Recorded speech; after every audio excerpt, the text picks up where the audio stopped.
Magandang balita mga tol dahil meron na tayong WBC World Champion dito sa Pilipinas.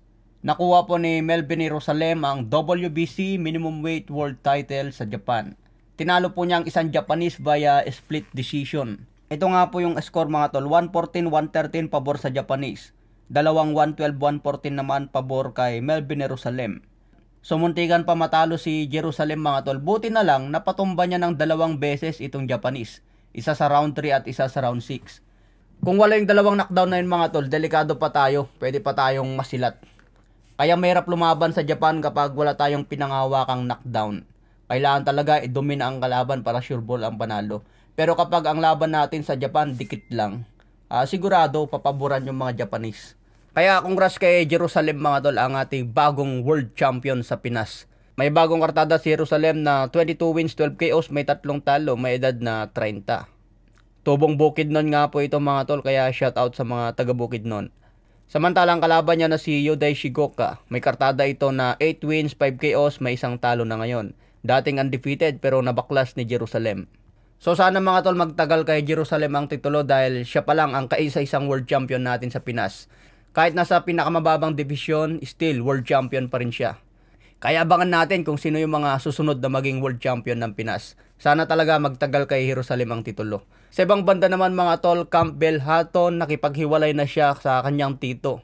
Ang trainer kasi ni Campbell Hatton mga tol, yung tito niya. So matapos makatikim ng unang talo si Campbell Hatton, nakipaghiwalay na siya sa kanyang tito. Maghahanap na raw ng ibang trainer itong si Campbell Hatton. Itong si Ricky Hatton kasi hindi niya masyadong natutukan yung anak niya. Parang Manny Pacquiao lang din. Kumbaga, part-time lang yung naibibigay niyang turo sa anak niya, lalo si Eman Bacosa, si Jimwell Pacquiao. So, hindi full-time si Pacman na nagtuturo sa mga anak niya. Ganyan din ang nangyayari kay Ricky Hatton. Pero suportado ni Ricky Hatton ang anak niya. Lagi niyang binibigyan ng advice. Kaya ngayon, naghahanap ng bagong trainer itong si Campbell Hatton. So, tignan natin kung sino yung next trainer niya. Ganyan talaga sa boxing, kapag nakakatikim ka na ng talo, kailangan mo maghanap ng mga bagong trainer. Katulad kay Errol Spence mga tol, may balita na nagipaghiwalay na siya kay Derrick James.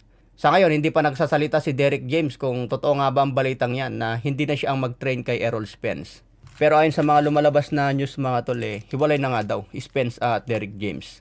Pwede naman pumunta si Errol Spence kay Freddie Roach, Robert Garcia o kaya kay Eddie Reynoso. Depende sa trip ni Errol Spence. Pasensya na kayo mga tol kung ganito yung setup kasi busy kasi ako lagi sa gym. Tapos nagwe-welding pa ako kaya pagod na, hindi na masyadong makapag-edit ng videos. Saka mabilisang update naman tayo mga tol, hindi na kailangan ng masyadong edit.